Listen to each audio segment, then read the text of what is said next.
कहानी शुरू होती है जब एक स्ट्रीमर फाइनली किंग का स्टेटस हासिल करता है और थ्रोन ऑफ सोल्स के तख्त पर चढ़ जाता है। सिस्टम उसे कॉन्ग्रेचुलेट करता है कि वो पहला किंग है जो इस तख्त पर बैठा, और बताता है कि रिवॉर्ड मिलेगा जब वो स्पेसिफिक कंडीशंस पूरे करेगा। एमसी सच में खुश होता है, अपने दोस्तों और लाइव स्ट्रीम फॉलोअर्स के साथ सेलिब्रेट करता है कि फाइनली उसने ये लेवल अचीव कर लिया। पर सडनली एक बीइंग आता है और उसे चाकू मार देता है, कहता है कि वो एक कीड़ा है और उसकी हेरसी को सज़ा मिलेगी। थोड़ी देर बाद एमसी को लोगों की आवाज़ें सुनाई देती हैं कि यहाँ एक 20s में लड़का इंजर्ड है, खून बहुत बह रहा है। वो ये भी सुनता है कि इसकी हार्ट बीट वीक है और डिफिब्रिलेटर चाहिए। एमसी काउंटडाउन सुनता है, शॉक फील करता है, पर उठ नहीं पाता। डॉक्टर्स दोबारा ट्राई करते हैं पर कुछ नहीं होता। तीसरी बार में वो सडनली उठ जाता है डर के मारे, सोचता है ये क्या हो गया, क्योंकि वो एक अजीब जगह पर है जहाँ लाशों के ढेर हैं। वो याद करने की कोशिश करता है और सिर्फ इतना याद आता है कि एक मिस्टीरियस बंदा ने उसे चाकू मारा था। वो सोचता है ये कहाँ है, शायद ये हेल है क्योंकि लाशें ही लाशें हैं। पर फिर गुस्सा होता है कि उसने कभी खुदा के खिलाफ ब्लास्फेमी नहीं की, तो ये हेल क्यों होगा। थोड़ी देर बाद उसे एक तेज सर दर्द होता है, जैसे सिर फटने वाला है, और वो और कंफ्यूज हो जाता है क्योंकि कुछ याद नहीं आ रहा। अचानक कुछ दिमाग में आता है और वो शॉक हो जाता है जब याद आता है कि उसका नाम बाई था। वो 20 साल का था और एक गेम स्ट्रीमर था। जब तक वो मरा नहीं, वो कभी फेमस नहीं था, पर उसके लास्ट स्ट्रीम्स की वजह से फॉलोअर्स बढ़ गए थे। ये सब तब हुआ जब वो एक open world RPG throne of souls खेल रहा था। गेम का सेटिंग मेडिवल फैंटेसी था, जिसमें सडनली एक एलियन स्पेसशिप क्रैश हो जाता है जो क्लासिक फैंटेसी और फ्यूचरिस्टिक साईफाई को मिक्स करता है। गेम के रिलीज से ही सब उसके हाई क्वालिटी ग्राफिक्स और इमर्सिव स्टोरी लाइन की तारीफ करते थे। पर जब प्लेयर्स गेम के टफ लेवल्स तक पहुंचे तो कई लोगों ने स्ट्रीम करना शुरू किया। पर प्रो के लिए ये कोई इशू नहीं था। कम्युनिटी में बेस्ट होने के नाते उसका गेम प्ले ज़्यादा अटेंशन लेने लगा। पर गेम की एक्सट्रीम डिफ़िकल्टी की वजह से कई लोगों ने गेम छोड़ दिया और कंटेंट फॉलो करना बंद कर दिया। अचानक एक सिस्टम वॉइस आती है जो प्रो से कहती है कि भले ही वो मर गया पर वो जिंदा रहेगा। सिस्टम एक्सप्लेन करता है कि रीबर्थ के साइड इफ़ेक्ट्स अब खत्म होने लगे हैं। प्रो घबराकर पलटता है और पूछता है ये आवाज़ किसकी है, क्योंकि ये आवाज़ उसे जानी पहचानी लगती है। सिस्टम बताता है कि उसे एक हायर पर्सपेक्टिव से एनालाइज किया जा रहा है और हर गेम एक अपना वर्ल्ड क्रिएट करता है। प्रो क्यूरियस हो जाता है कि ये आवाज़ गेम वर्ल्ड प्लेटफॉर्म असिस्टेंट की है क्या, पर सिस्टम फिर बोलता है कि उसकी डेथ ही वो स्पेशल कंडीशन थी जो रीबर्थ का रिवॉर्ड की एक्टिवेट करती थी, और अब वो थ्रोन ऑफ सोल्स के वर्ल्ड में रीबॉर्न हो चुका है। वो कंफ्यूज है कि ये थ्रोन ऑफ सोल्स के वर्ल्ड में रीबर्थ क्या चीज़ है। पर फिर याद आता है कि जब उसने किंग का स्टेटस हासिल किया था और तख्त पर चढ़ा था, तब उसे एक स्पेशल रिवॉर्ड मिला था। वो सोचता है शायद ये रीबर्थ ही वो रिवॉर्ड है, क्योंकि उसे ये भी नहीं पता कि वो मरा कैसे। पर वो खुश है क्योंकि ये ज़िंदगी में वापस आने का चांस है।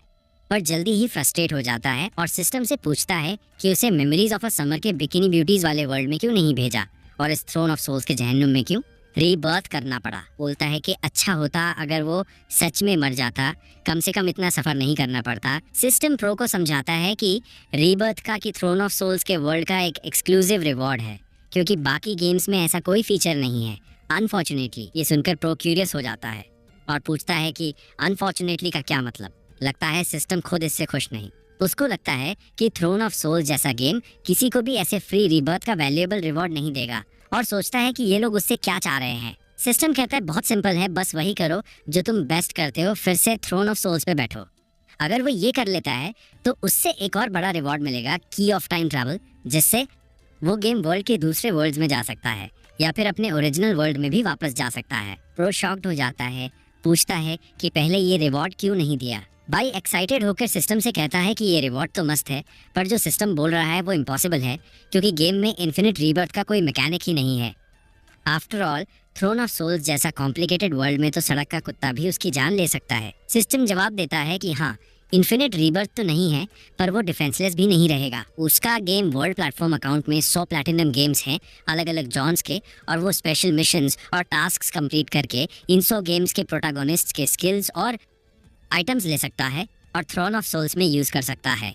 ये सुनकर बाई इम्प्रेस हो जाता है। सोचता है कि जो गेम्स उसने प्लैटिनम किए हैं उनके स्किल्स इकट्ठा कर सकता है और मज़ा आने वाला है। अपनी गेम वर्ल्ड कलेक्शन देख के याद आता है कि वो हमेशा हर तरह के गेम्स का फ़ैन रहा है, न सिर्फ ट्रेंडिंग वाले, बल्कि बेस्ट सेलर से लेकर इंडी गेम्स और विजुअल नॉवेल्स तक। वो एक्साइट हो जाता है, सोचता है कि इन गेम्स के स्किल्स और आइटम्स को थ्रोन ऑफ सोल्स में यूज करना कितना इंटरेस्टिंग होगा। सिस्टम बताता है कि प्रो चाहे तो एक कॉमन ह्यूमन की तरह भी जी सकता है, बिना किसी एबिलिटीज के, चॉइस पूरा उसका है, कोई ऑब्जेक्शन नहीं। ये सुनकर वो सोचता है कि अगर कॉमन ह्यूमन बना तो बॉसेस से लड़ने का डेंजर नहीं होगा, पर दूसरी तरफ भूख जैसे मॉर्टल रिस्क्स होंगे। वो ये ऑप्शन तुरंत रिजेक्ट कर देता है क्योंकि इसमें कोई सेंस नहीं।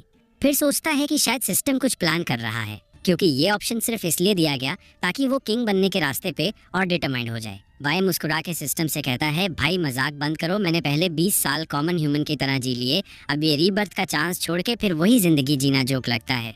वो सिस्टम से पूछता है कि मेन स्टोरी कंप्लीट करने और किंग बनने का कोई टाइम लिमिट है क्या। सिस्टम तुरंत बोलता है कि कोई टाइम लिमिट नहीं है। फिर पूछता है कि क्या एमसी सच में मेन रूट फॉलो करके दोबारा किंग बनना चाहता है। बिना 2 बार सोचे एमसी बोलता है, अरे ऑब्वियसली एक्सेप्ट करूंगा, पागलपन होगा ना करने का। ये बोल के सिस्टम उससे नई जर्नी के लिए गुड लक विश करता है थ्रोन ऑफ सोल्स में एसेंशन के लिए। गेम वर्ल्ड से वापस आने के बाद वो कंफ्यूज हो जाता है क्योंकि कोई उससे बुला रहा है, कहता है ऊपर देखो। तब उससे पता चलता है कि एक लड़की उल्टा लटक रही है, बंधी हुई। वो लड़की बोलती है कि उससे लगा था भाई मर गया था, और पूछती है कि वो जिंदा कैसे वापस आया, क्या वो रिबॉर्न है।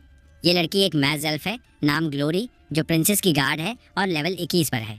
उसके साथ 3 और लोग बंधे हुए हैं। ग्लोरी जल्दी से एमसी को बोलती है कि इससे कोई फर्क नहीं पड़ता कि वो जिंदा क्यों है, बस उन्हें नीचे उतारने की कोशिश करो, इससे पहले कि मॉन्स्टर्स वापस आ जाएं, क्योंकि उन्हें जल्दी से यहाँ से निकलना है। ओशी, जो प्रिंसेस का एक गार्ड है और ह्यूमन वॉरियर क्लास का है, ग्लोरी पे गुस्सा हो जाता है, पूछता है कि क्या वो सच में सोचती है कि ये डरपोक प्रो उन्हें बचाएगा, जबकि अटैक के वक्त ये रो रहा था और अपनी मम्मी को बुला रहा था। ओशी और भी इरिटेट हो जाता है, याद करता है कि उन्हें बित्रे किया गया था, वरना आज ये हालत नहीं होती। ड्यू बिल्कुल शांत बोलता है कि इस वक्त कुछ भी सेंस नहीं बना रहा और पॉइंट आउट करता है कि यहाँ सब मारे जाएंगे। ड्यू भी प्रिंसेस का गार्ड है और उसका क्लास बीस्ट हंटर है। बाई प्रिंसेस मीना को देख के उसके और उसके गार्ड्स के स्टार किंगडम के बारे में क्यूरियस हो जाता है, क्योंकि ये सब नाम उसे जाने पहचाने लगते हैं। तब एमसी को याद आता है और वो घबरा जाता है कि ये सब एनपीसीज हैं जो गेम के शुरू में नहीं मिलने चाहिए थे, और ये उलूलेटिंग केव डंजन भी इनिशियल मैप का हिस्सा नहीं है। वो और डर जाता है क्योंकि सोचने से ही उसे सिहरन आ रही है। अगर उसने कॉमन ह्यूमन बनने का ऑप्शन चुना होता तो अब तक वो मर चुका होता। वो उलूलेटिंग केव डंजन में है, जहाँ रिकमेंडेड लेवल 20 से 30 के बीच है, और वो खुद एक क्लासलेस ह्यूमन है, सिर्फ लेवल 1 पर। आसपास देख के बोलता है कि ये तो एक्सपेक्टेड था कि सिस्टम उसके साथ ऐसा कुछ करेगा, क्योंकि उसे कुछ समझ नहीं आ रहा। टेरिटरीज का सीक्वेंस पूरा उलट पुलट है।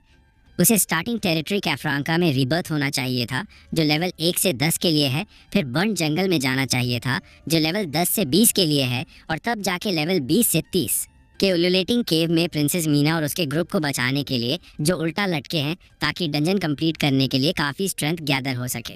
ये सब सोच के एमसी अपना माइंड चेंज करता है। सोचता है पहले जल्दी से एक क्लास चुननी है और यहाँ से निकलने का रास्ता ढूंढना है। वो सिस्टम से पूछता है और सिस्टम क्लास सिलेक्शन प्रोसेस शुरू कर देता है। सिस्टम जल्दी बताता है कि क्लास सिलेक्शन स्टार्ट हो गया है और प्रो से क्लास चुनने को बोलता है। पहला ऑप्शन है वॉरियर क्लास, मेली कॉम्बैट, शील्ड और लॉन्ग स्वॉर्ड यूज करता है, डिफेंस और अटैक का बैलेंस। दूसरा है मेज क्लास, लॉन्ग रेंज, स्टैब्स और स्पेल्स यूज करता है, अटैक और सपोर्ट मैजिक का बैलेंस। असैसिन क्लास, मेली और लॉन्ग रेंज, डैगर्स और थ्रोइंग नाइफ्स के साथ हाई अटैक पावर और एजिलिटी। हंटर क्लास, मेली और long range, one handed staff या बो और एरोज, एलिमेंटल पावर से अटैक्स बूस्ट करता है। और लास्ट में नो क्लास ऑप्शन, जिसमें प्लेयर को सब डिस्पाइस करते हैं, कोई एक्स्ट्रा स्किल्स या एट्रीब्यूट्स नहीं, बस क्लॉथ, क्लोथिंग और बेसिक स्टाफ से स्टार्ट। सब क्लासेस देख के एमसी बोलता है कि सब दिखाने की ज़रूरत नहीं थी, क्योंकि वो वही क्लास चुनेगा जो उसने पहली बार थ्रोन ऑफ सोल्स खेलते वक्त लिया था, नो क्लास। सिस्टम शॉक्ड हो जाता है, बोलता है इतने यूजफुल क्लास ऑप्शंस के बावजूद तूने सबसे घटिया स्किल्स और एट्रीब्यूट्स वाला ऑप्शन चुना। भाई कॉन्फिडेंट होकर सिस्टम को समझाता है कि थ्रोन ऑफ सोल्स में क्लास चॉइस इनिशियल सर्वाइवल के लिए बहुत इंपॉर्टेंट है, लेकिन अगले क्लास एडवांसमेंट्स में सेकेंडरी क्लासेस चुनने पड़ते हैं जो मेन क्लास से रिलेटेड हों। नो क्लास ऑप्शन गेम में सर्वाइवल के लिए सबसे मुश्किल है, पर ये एक ही ऐसा है जो प्लेयर को एनपीसी ढूंढने देता है, एट्रीब्यूट्स बढ़ाने और बिना रेस्ट्रिक्शंस के क्लास चेंज करने के लिए। एमसी क्लियर करता है कि ये नो क्लास ऑप्शन भले ही सबसे मुश्किल है, पर यह सबसे ज़्यादा रिवॉर्डिंग भी है और इसमें हिडन रिसोर्सेज भी हैं। इस क्लास के साथ वो सब क्लासेस के अचीवमेंट्स कंप्लीट कर सकता है बिना गेम रीस्टार्ट किए, हर क्लास के लिए अलग कैरेक्टर बनाए। वो ये भी बोलता है कि इसी वजह से वो थ्रोन ऑफ सोल्स में पहला प्लेयर बना जिसकी सारी अचीवमेंट्स अनलॉक हुई। सिस्टम समझ जाता है और कहता है कि उसका ये स्पीच बेस्ट प्लेयर के लायक था। इसलिए सिस्टम एमसी को बताता है कि उसका मेन मिशन अपडेट हो गया है। मिशन है सर्वाइव करना और उल्यूलेटिंग केव के एग्जिट वॉयर एड तक पहुंचना, और रिवॉर्ड होगा एक account unlock point. System explain करता है कि ये account unlock points current game account के वेयरहाउस के 25% आइटम्स या किसी और अकाउंट के आइटम्स को अनलॉक करने के काम आते हैं, बिना लेवल रेस्ट्रिक्शंस के, या फिर रैंडमली एक नया गेम अकाउंट अनलॉक कर सकते हैं with 25% usages rights for items और एबिलिटीज। बाई गेम में वापस आता है, सोचता है कि बस इस डंजन से जिंदा निकलना है। तभी प्रिंसेस मीना का ग्रुप बोलता है कि वो आगे बंधी रोप के पास जाए और उन्हें खोल दे ताकि सब साथ में निकल सकें। एमसी रोप बंधी रॉक के पास जाता है और सोच में पड़ जाता है कि उन्हें खोलना चाहिए या नहीं, क्योंकि उसे आइडिया नहीं कि रोप्स खोलने से क्या होगा। उसे याद आता है कि लास्ट टाइम जब उसने रोप्स काटी थी सब खुश थे और प्रिंसेस को जगा के जल्दी निकलना चाहते थे, पर तब उन्हें नहीं पता था कि ग्लोरी पे अटैक होने वाला है और वो केव की दीवार से टकरा गई थी। थोड़ी देर बाद सब डर गए जब ब्लैक क्लैन का लीडर ब्लडी एक्स उनके सामने आया। बाई को अब भी याद है कि लास्ट टाइम रोप्स काटने के तुरंत बाद केव का बॉस बैटल ट्रिगर हो गया था। वो सोचता है कि ये बैटल बहुत टफ होगा और सबको अपना बेस्ट देना पड़ेगा, पर बिना स्किल्स या एट्रीब्यूट्स के लड़ने गया तो वो मर जाएगा। ये सोच के वो डिसाइड करता है कि केव से अकेला निकल जाए ताकि रिवॉर्ड मिले और शायद बाद में वापस आके उन्हें बचा ले, क्योंकि ये स्टोरी के इंपॉर्टेंट एनपीसीज हैं, पर अभी उनकी जान बचाना उसकी प्रायोरिटी नहीं। तो ये सोच के कि रोप्स काटने से क्या होगा, एमसी पलट जाता है और उनकी हेल्प नहीं करता। ग्लोरी गुस्से में पूछती है कि वो कहाँ जा रहा है, क्या वो पागल है जो उन्हें यहाँ मरने के लिए छोड़ रहा है। ओशी बोलता है कि उसने पहले ही कहा था कि एमसी पे टाइम वेस्ट नहीं करना चाहिए, क्योंकि ये बस एक डरपोक क्लासलेस लड़का है, और वो बेट करता है कि एमसी अकेला 1 मिनट भी नहीं टिक पाएगा। एमसी इंसल्ट सुनता है पर इग्नोर करता है, बोलता है कि वो उन्हें समझा के टाइम वेस्ट नहीं करेगा, क्योंकि अगर बताए तो भी ये लोग यकीन नहीं करेंगे। वो सोचता है कि टाइम ऑलमोस्ट सही है। चलते चलते एमसी का सामना एक लेवल 5 प्लेग क्लैन हैचलिंग से होता है और वो रेडी हो जाता है। मॉन्स्टर एमसी को देखता है और डरता है, जबकि प्रिंसेस का ग्रुप हंसने लगता है कि ये लेवल 5 हैचलिंग ही काफ़ी है एमसी को हराने के लिए, जो लेवल 1 है और ऊपर से क्लासलेस। मॉन्स्टर जल्दी से एमसी पे चार्ज करता है, पर एमसी अलर्ट है, सोचता है कि भले ही उसने इमीडिएट्स को बचाने का नहीं चुना, पर वो जिंदा निकल जाएगा। लेवल 5 मॉन्स्टर को हराना मुश्किल है उसके करंट लेवल पे, पर जब मॉन्स्टर अटैक करता है एमसी पीछे रोल करके डॉज करता है, फिर साइड में रोल करके दोबारा डॉज करता है बिना कोई हेल्थ पॉइंट्स लूज किए। मॉन्स्टर कंफ्यूज हो जाता है क्योंकि उसे हिट ही नहीं कर पाया। होशी शॉक्ड पूछता है कि एमसी ने 2 बैक टू बैक अटैक्स कैसे डॉज किए, शायद लक था। ग्लोरी बोलती है कि ये लक नहीं, डॉज परफेक्ट नहीं थे, पर एग्जैक्ट मोमेंट पे किए गए। एमसी एक्साइट हो जाता है, रियलाइज करता है कि उसके माइंड और मूवमेंट्स में कोई डिले नहीं है, और भले ही उसके पास एक्स्ट्रा एट्रीब्यूट्स या स्किल्स नहीं है, पर उसके पास वो सारा एक्सपीरियंस है जो उसने इतने टाइम गेम खेल के जमा किया है। तभी ब्लैक क्लैन हैचलिंग एक बम एमसी पे फेंकता है जो तुरंत ब्लास्ट हो जाता है, पर एमसी धुएं के बादल से निकल के मॉन्स्टर पे चार्ज करता है, जो कंफ्यूज है। उसे कभी नहीं लगा था कि एमसी ब्लास्ट से बाहर आएगा। एमसी सीधा मॉन्स्टर के सिर पे वार करता है। थोड़ी देर लड़ने के बाद बाई इरिटेट हो जाता है और बोलता है कि अब ये ख़त्म करेगा। मॉन्स्टर डरता हुआ उस पर चार्ज करता है, पर एमसी उसके सिर पे एक जोर का वार करता है, और इतनी फोर्स से कि मॉन्स्टर का सिर अनकंट्रोलली घूम जाता है और वो ख़त्म हो जाता है। ग्लोरी यकीन नहीं कर पाती कि एमसी ने लेवल 5 प्लेग क्लैन हैचलिंग को बिना एक स्क्रैच के हरा दिया, वो भी सिर्फ एक बेसिक स्टाफ से। होशी मान लेता है कि उसने एमसी को अंडर एस्टिमेट किया, पर यह भी बोलता है कि एक लेवल 5 मॉन्स्टर से लड़ने में इतनी मेहनत करनी पड़ी तो यहाँ से जिंदा निकलना इम्पॉसिबल है। बाई मॉन्स्टर के ऊपर बैठ के रेस्ट करता है, सोचता है कि भले ही वो अपने कॉम्बैट एक्सपीरियंस की वजह से डॉज कर सकता है, पर अटैक पावर का डिफरेंस जल्दी ओवरकम नहीं होगा, क्योंकि उसके एट्रीब्यूट्स बहुत लो हैं और वेपन्स तो उससे भी कमज़ोर। वो जानता है कि ये मैटर नहीं करता क्योंकि उसने नो क्लास चुना है और उसे अनकन्वेंशनल तरीके से खेलना होगा, अननेसेसरी फाइट्स अवॉइड करते हुए। सिस्टम नोटिफाई करता है कि उसने लेवल 5 ब्लैक क्लैन हैचलिंग को हरा दिया और उसे 100 सोल पॉइंट्स, 2 गोल्ड कॉइन्स और एक ब्रोकन मेस आइटम मिला, साथ ही 5 अटैक पॉइंट्स भी। बाय जल्दी अपना स्टेटस विंडो खोलता है, जानता है कि ये बुरा दिखेगा क्योंकि उसे लेवल अप के लिए अभी 900 सोल पॉइंट्स और चाहिए। उसका मेन गोल है उलूलेटिंग केव से जल्दी और सेफली निकलना। वो जमीन से ब्रोकन मेस उठाता है और खड़ा होता है, जबकि प्रिंसेस का ग्रुप डेस्परेटली उससे बचाने को बोलता है, प्रॉमिस करता है कि जो चाहिए वो देंगे। तभी प्रिंसेस मीना जगती है और ग्लोरी को रुकने को बोलती है। कहती है कि एमसी अपने खुद के प्रॉब्लम्स नहीं संभाल सकता। मीना एमसी से क्लियर कहती है कि अगर उसने उन्हें नहीं बचाने का चॉइस किया तो वो उसके डिसीजन का रिस्पेक्ट करती है, पर एडवाइस देती है कि लाइफ और डेथ सिचुएशंस में हमेशा केयरफुल रहना चाहिए। बाई सोचता है कि मौत के सामने भी इतनी काम और एलिगेंट है, सच में स्टार किंगडम की प्रिंसेस के लायक। वो केव में आगे बढ़ता है, बोलता है कि उसका अपना प्लान शुरू से था पर बताना नहीं चाहता था, क्योंकि अगर वो कहता कि वापस आके उन्हें बचाएगा तो ये लोग यकीन नहीं करते। होशी गुस्से में पूछता है कि क्या एमसी उनका मजाक उड़ा रहा है। मीना अपने गार्ड को रुकने को बोलती है। कहती है कि अगर इतनी एनर्जी है चिल्लाने के लिए तो उसे सोचने में लगाओ कि यहाँ से कैसे निकलना है। एमसी सोचता है कि ओरिजिनल स्टोरी में अगर वो उन्हें नहीं बचाता तब भी ये लोग किसी तरह निकल जाएंगे, पर इससे उसे प्रिंसेस मीना से रिलेटेड कई रिवॉर्ड्स और अचीवमेंट्स मिस हो जाएंगे, और उन्हें बचाना या नहीं ये डिपेंड करेगा कि वो एग्जिट तक कैसे पहुंचता है और कौन से रिवॉर्ड्स मिलते हैं। वो जानता है कि एलाइज बनाना बहुत ज़रूरी है, पर उसकी सर्वाइवल पहली प्रायोरिटी है। आफ्टर ऑल उलुलेटिंग केव में कई वैल्यूएबल सीक्रेट्स हैं और वो इतनी बार इससे गुजर चुका है कि हर सीक्रेट उसे हाथ की लकीरों की तरह पता है। तो अगर उसे कम से कम एनिमी से मिलना है तो एक स्पेसिफिक पाथ लेना होगा, जहां एमसी को एक पर्टिकुलर कैरेक्टर से मिलना ज़रूरी है।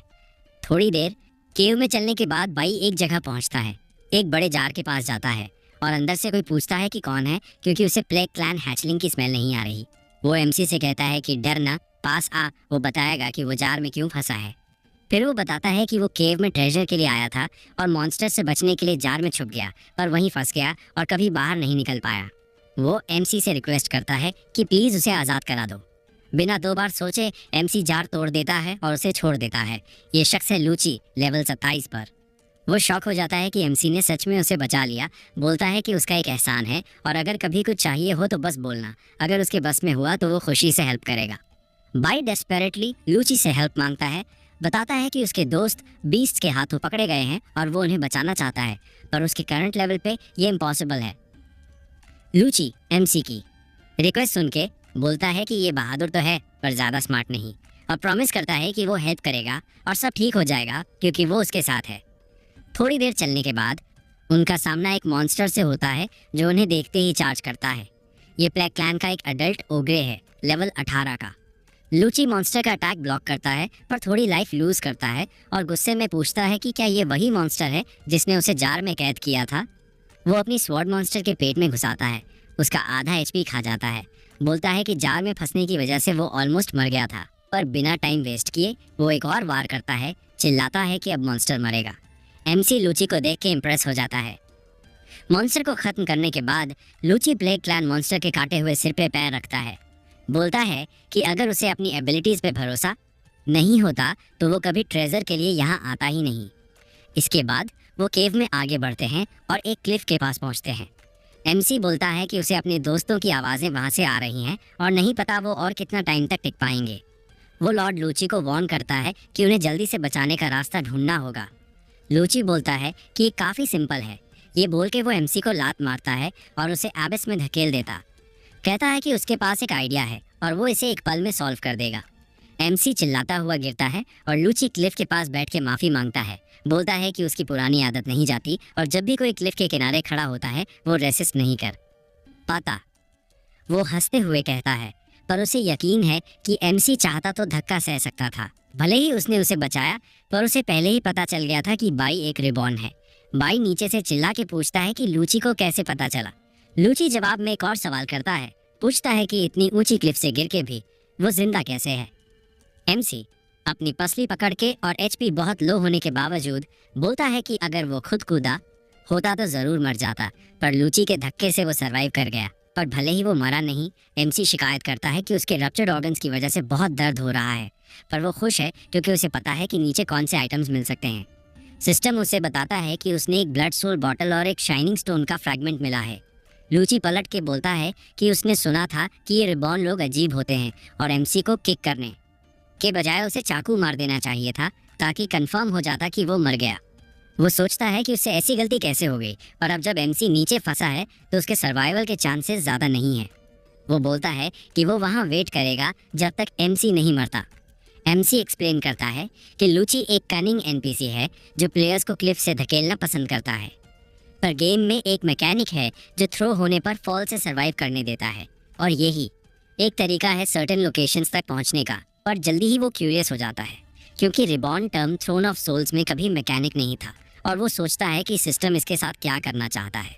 वो इस पे सोचता है और जल्दी से एक पोशन लेता है जो उसका एचपी फुल रिस्टोर कर देता है। सिस्टम उसे बताता है कि रिबॉर्न के बारे में ज़्यादातर इन्फो ब्लॉक है और अभी के लिए सिर्फ इतना पता है कि रिबॉर्न वो लोग हैं जो किसी अननोन स्पेशल कंडीशन के तहत मौत से वापस आए। बाई सिस्टम के इस एक्सप्लेनेशन से क्यूरियस हो जाता है और सोचता है कि ये डेफिनेटली कुछ बहुत इंपॉर्टेंट होगा जो उसे फ्यूचर में पता करना पड़ेगा, क्योंकि अब तक जितने लोगों से मिला कोई भी उसके रिबॉर्न होने से खुश नहीं था।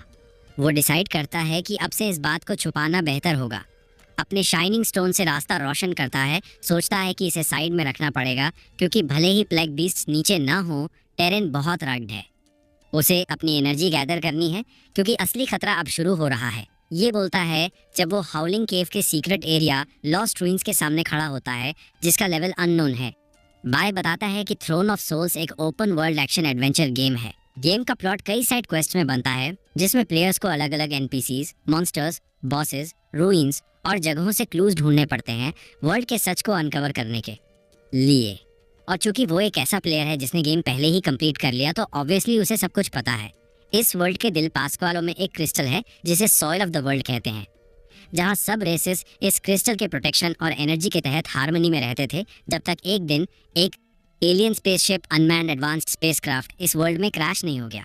कोइंसिडेंटली स्पेसशिप वहां क्रैश हुई जहां सोल ऑफ द वर्ल्ड था और इससे पूरा वर्ल्ड का फाउंडेशन तबाह हो गया। एमसी ये भी बोलता है कि भले ही ये पास्क्वालो का एंड लगता था पर ऐसा नहीं था क्योंकि वर्ल्ड अडेप्ट करता गया, नए स्पीशीज और सिविलाइजेशंस उभरे और वो जगह जहां वो अभी है वो अंडरग्राउंड सिविलाइजेशन के अबेंडन रूइंस हैं। वो चिंता में पड़ जाता है क्योंकि इन रूइंस में हाउलिंग केव के नीचे एक सीक्रेट एग्जिट है जो एक रिवर से होकर जाती है। मिशन में सिर्फ ये कहा गया था कि उसे एग्जिट तक पहुंचना है, पर ये नहीं स्पेसिफाई किया कि कौन सा एग्जिट, और इससे उसकी लाइफ काफ़ी ईजेड हो जाती है। भले ही ये बात प्लेग क्लैन से गार्डेड नहीं है पर यहाँ मोर्टालिटी रेट ज़्यादा है क्योंकि एग्जैक्ट लैंडिंग कैलकुलेट करनी पड़ती है ताकि वॉल से निकले स्टैलेक्टाइट से ना टकराए। बाई जानता है कि अगर केयरफुल नहीं रहा तो मर जाएगा, पर अपने काउंटलेस डेथ्स के एक्सपीरियंस के साथ नीचे पहुंचना उसके लिए प्रॉब्लम नहीं होगा। एमसी एक बात पे श्योर है, पेट में डिसेंड करते वक्त ओपनिंग नैरो हो जाती है। भले ही उसे हर प्लेटफॉर्म का लोकेशन याद है पर कॉशियस रहना बेहतर है। पर जैसे ही बाई डिसेंड शुरू करता है वो स्लिप कर जाता है और जल्दी से दूसरे एज पर लैंड करता है। वो रिलीफ फील करता है, सोचता है कि ऑलमोस्ट फेटल मिस्टेक कर दिया और अब वो ऑलमोस्ट नीचे है पर ज़्यादा केयरफुल रहना पड़ेगा। तभी कोई उसके पीछे से बोलता है कि क्या एमसी इतनी जल्दी निकलने की कोशिश कर रहा है। बाई घबरा के जल्दी पलटता है और अपनी मेज से वार करता है, पर हार्वे पीछे कूद के अटैक डॉस करता है और एक एज पे लैंड करता है। जबकि एमसी चिल्लाता है, पूछता है ये कौन है। ये शख्स हार्वे है, लेवल 28 और क्लास है एलिमेंटल आर्चर। वो हंसता है और पूछता है कि क्या उसने एमसी को डरा दिया, और बोलता है कि भाई एक लेवल एक क्लासलेस प्लेयर के लिए ज़्यादा हॉट हेडेड है। वो क्लियर करता है कि अगर वो चाहता तो एमसी का दिल निकाल सकता था, उसे रिएक्ट करने का टाइम भी नहीं मिलता। डर के मारे एमसी हार्वे पे चिल्लाता है, पूछता है कि वो कौन है और अचानक कहाँ से आया। तब तक बाई को याद आता है कि जब वो क्लिफ से गिरा था उसने लूची से पूछा था कि क्या वो केव के नीचे वाला कॉप्स नहीं था और क्या वो भी रिबॉर्न है। लूची हंसने लगता है पागलपन की तरह हरकत करते हुए, बोलता है कि एमसी बहुत स्लो है और उसे ब्लेम नहीं करता क्योंकि उसका सामना एक लेवल 28 एलिमेंटल आर्चर से है जो ऑलरेडी रीबॉर्न है, और एमसी के लिए बहुत बदकिस्मती है कि वो अभी भी लेवल एक क्लासलेस रीबॉर्न है। ये बोल के वो जल्दी से एमसी के पीछे आता है अटैक के लिए रेडी, और कहता है कि एमसी इतना इररिलेवेंट है कि उसे मारने का भी मन नहीं कर रहा। बाई डर जाता है क्योंकि उसे उम्मीद नहीं थी कि लूची इतना फास्ट होगा, पर उसे कुछ करने का टाइम मिलने से पहले ही अटैक होता है और उसका आधा एचपी चला जाता है।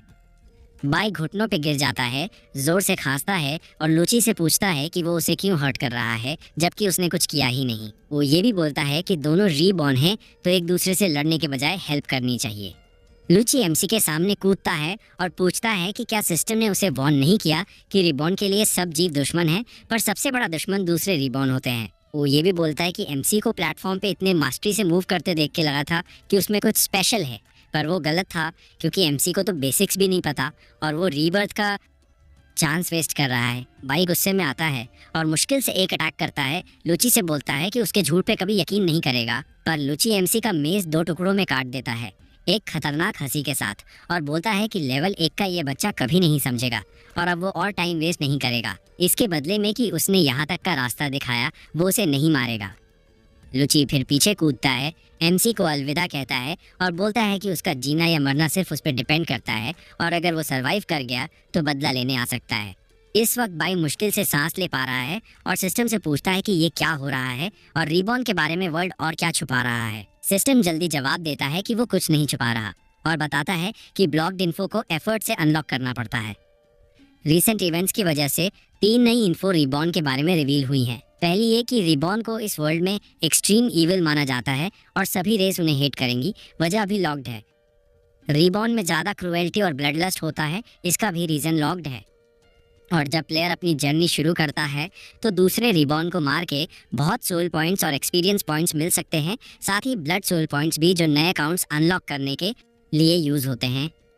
दूसरी इन्फो ये कि रीबॉर्न वो बींग्स हैं जो इस वर्ल्ड में वापस आए हैं, पर यह टर्म सिर्फ ह्यूमंस तक लिमिटेड नहीं, वजह अभी लॉक्ड है और reborn random race, gender, class, identity और लेवल्स के साथ अपीयर होते हैं। लो लेवल रीबॉर्न को हाई लेवल रीबॉर्न जल्दी पहचान लेते हैं एक्सेप्ट क्लासलेस के, क्योंकि बाकी क्लासेज के पास रीबॉर्न के बारे में इनिशियल इन्फो होती है। तीसरी इन्फो सिस्टम बताता है कि क्लासलेस एडवांस क्लास में स्पेशल इन्फो पा सकते हैं, पर रीबॉर्न के लिए सिस्टम डिफरेंसेस की इन्फो अभी अनलॉक नहीं हुई क्योंकि उसका बॉडी पैरालिसिस में है। एमसी क्लिफ से गिरने लगता है, सोचता है कि सिस्टम ने इतना लेट क्यों बताया जब वो ऑलरेडी मर रहा है, और ये भी सोचता है कि थ्रोन ऑफ सोल्स का वर्ल्ड सच में क्याटिक है। पर वो पूरी ताकत से वॉल के बीम्स पकड़ने की कोशिश करता है और एक को जोर से पकड़ लेता है। बोलता है कि वो कभी हार नहीं मानेगा और अपना रीबर्थ वेस्ट नहीं करेगा क्योंकि वो केव के एंड के करीब है। फिर वो छोड़ देता है, सोचता है कि दर्द सहना मुश्किल है पर आगे बढ़ना ज़रूरी है क्योंकि अब ज़्यादा दूर नहीं बचा। वो बीम से बीम तक गिरता है और आखिर में ज़मीन पे क्रैश करता है। उसका एचपी बहुत लो हो चुका है। दर्द से कांपता हुआ एमसी हंसता है, सोचता है कि उसने कर दिखाया, एग्जिट बस 10 मीटर दूर है और थोड़ा सा रेंगने से वो इस जहन्नम से निकल जाएगा। पर जल्दी ही वो चिंता में पड़ जाता है जब उसे कुछ अजीब सी आवाज़ और स्मेल आती है। थोड़ी देर में वो डर जाता है जब एक लेवल 25 फिंगवर्म उसके सामने आता है, एक रेयर मॉन्स्टर। वो सोचता है कि यहाँ ऐसा मॉन्स्टर क्यों है। उसे याद है कि इस एग्जिट पे कोई मॉन्स्टर नहीं होना चाहिए था। फिर वो सोचता है कि मॉन्स्टर के स्लो मूवमेंट्स का फ़ायदा उठाकर जल्दी से एग्जिट तक रेंगना होगा।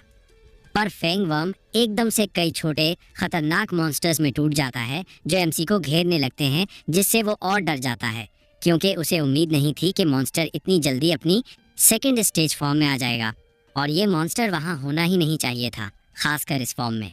सब कुछ अजीब लगने पर वो शॉक हो जाता है, शक करता है कि शायद लुची ने इस मॉन्स्टर को यहाँ उसे मारने के लिए भेजा। वो फ्रस्ट्रेट हो जाता है क्योंकि फेंगवर्म के आने से उसके सारे परफेक्ट प्लान्स बर्बाद हो गए।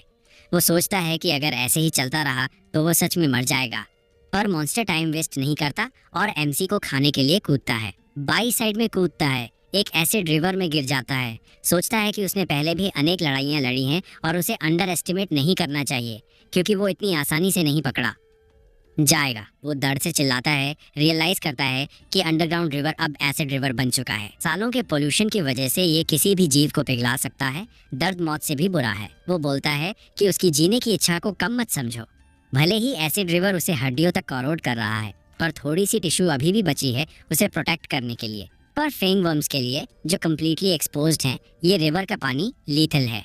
जब बाई एग्जिट की तरफ रेंगता है, रिवर के कोरोशन से उसका हेल्थ धीरे धीरे कम होता जाता है, पर वो थोड़ा रिलीफ फील करता है क्योंकि फेंगवर्म्स रिवर से डर रहे हैं। वो क्लियर करता है कि वो वैसी जिंदगी नहीं जी सकता जो पहले जिया, फुल ऑफ रिग्रेट्स और फ्रस्ट्रेशंस। वो बताता है कि उसका जन्म एक छोटे से गांव में हुआ था, पहाड़ों के पास। उसे लगा था कि अपनी लाइफ बेटर करने का एक ही तरीका है, कैपिटल के प्रेस्टिजियस स्कूल में एडमिशन। इसलिए उसने अपनी माँ और होम टाउन छोड़ दिया। वो याद करता है जब वो जॉब पे मेहनत कर रहा था और उसका बॉस उस पर चिल्लाया, पूछता था कि वो इतना स्लो क्यों है और अगर इम्प्रूव नहीं किया तो निकल जाए। और रात को भी चैन नहीं था क्योंकि उसका रूममेट उसे पागल कर देता था। बोलता था कि दिन में कुछ करता नहीं और रात को फ्लैशलाइट से पढ़ाई करता है, उसकी नींद डिस्टर्ब करके। पर बाई बोलता है कि इतनी सारी मुश्किलों के बावजूद उसने कभी हार नहीं मानी क्योंकि उसके दिल में उम्मीद थी। फिर वो बताता है कि लकीली उसे अपने ड्रीम यूनिवर्सिटी में एडमिशन मिल गया, पर जल्दी ही उसकी माँ को टर्मिनल इलनेस डायग्नोज हुई और उसका दुनिया उजड़ गई। इतने सालों की मेहनत और एफर्ट बेकार गए। भले ही उसने स्कूल छोड़ दिया, पार्ट टाइम जॉब्स किए, लोन लिए, पर माँ को नहीं बचा सका। वह ये भी बोलता है कि गेम स्ट्रीमिंग उसकी ज़िंदगी बन गया। भले ही चीज़ें बेटर नहीं हो रही थी, पर एक गेम की वजह से उसकी पॉपुलैरिटी स्काईरॉकेट हो गई। पर जब वो अपने करियर के पीक पे था, उसे इनएक्सप्लिकेबली मार दिया गया और थोड़ी देर पहले तक उसे फ़र्क नहीं पड़ता था कि वो जिंदा है या मरा। पर अब वो ऐसे मरना एक्सेप्ट नहीं करेगा। एक ऐसे गेम के वर्ल्ड में रीबॉर्न होकर जिसे वो जानता है, पैथेटिकली मरना बिल्कुल आउट ऑफ क्वेश्चन है। ये सोच के एमसी खड़ा होता है और केव के एग्जिट की तरफ कूदता है। फैंग वर्म से बोलता है कि वो चुपचाप मौत का इंतजार नहीं करेगा।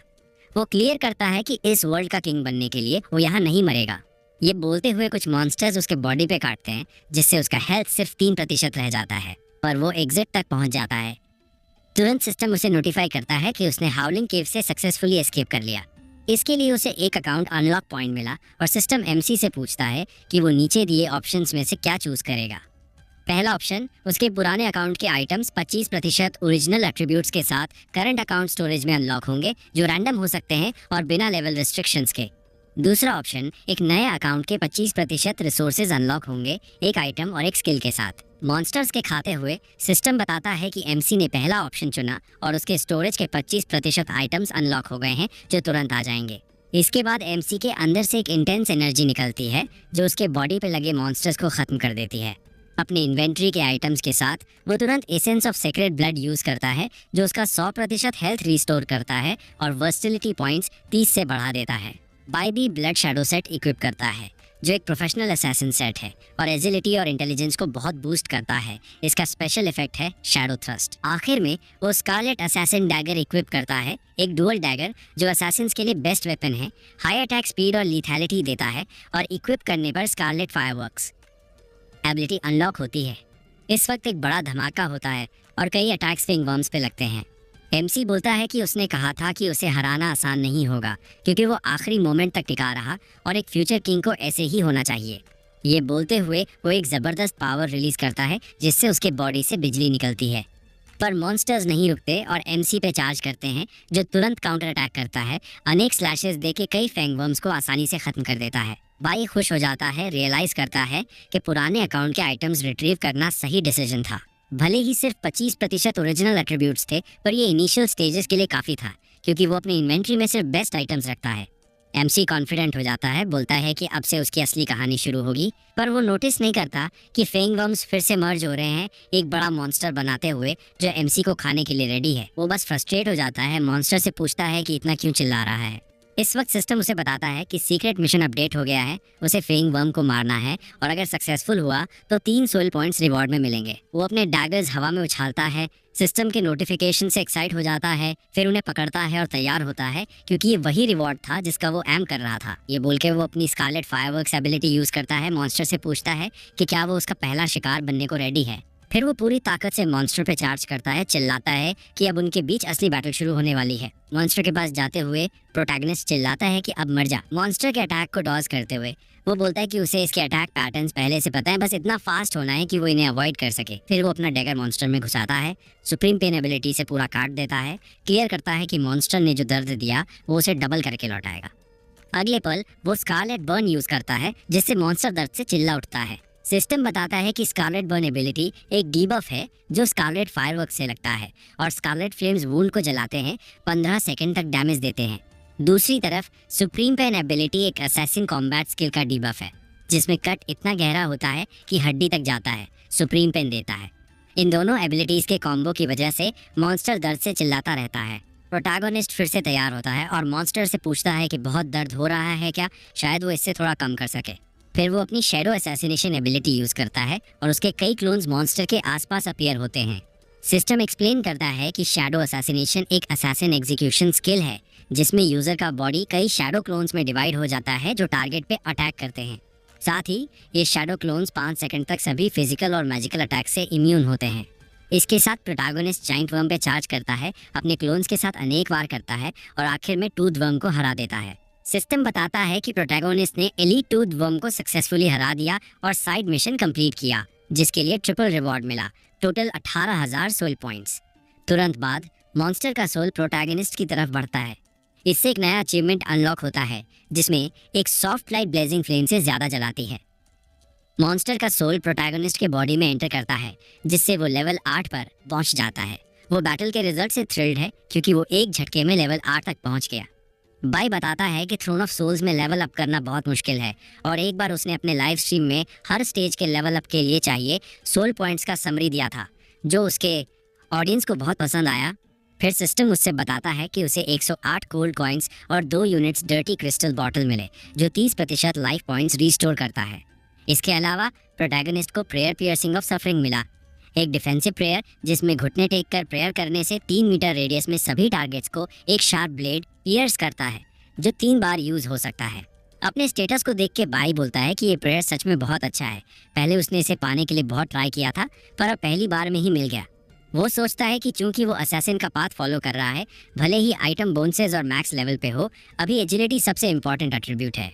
इसलिए वो काफ़ी एट्रीब्यूट पॉइंट्स एजिलिटी में डाल देता है, खासकर क्योंकि वो अभी गेम के शुरू में है। प्रोटैगोनिस्ट इन्वेंटरी भी चेक करता है ताकि देखे कौन से कंज्यूमेबल आइटम्स और क्राफ्टिंग मटेरियल्स जल्दी अनलॉक कर सकता है, पर वो फ्रस्ट्रेट हो जाता है जब देखता है कि उसके पास बहुत सारे ज़बरदस्त आइटम्स और वेपन्स हैं, पर सब लॉक्ड हैं और लगता है कि वो उन्हें अनलॉक करने के करीब भी नहीं है।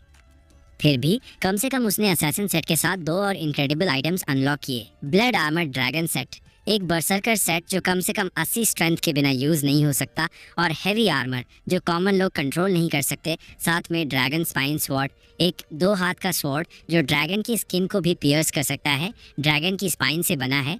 दूसरा है स्टारी स्काई प्रॉफिट सेट, एक मेज सेट जो कम से कम 100 मैजिक पावर पॉइंट्स के बिना यूज़ नहीं हो सकता, और इसके साथ डीप स्पेस लैंटर्न, एक स्टाफ जो यूनिवर्स में बिखरे गोल्डन मीटियोराइट से बना है, जिसमें हाई मैजिकल कंडक्टिविटी है। बाई सोचता है कि भले ही वो अभी इन सेट्स को यूज़ ना कर सके, दूसरा वेपन उसकी अर्ली गेम में लाइफ आसान कर देगा। डंजन में चलते हुए वो सोचता है कि क्या उसे वापस जाके प्रिंसेस और उसके ग्रुप को बचाना चाहिए या अकेला निकल जाना बेटर होगा, क्योंकि गेम के हिसाब से लोन वुल्फ बनने में कोई प्रॉब्लम नहीं होगी।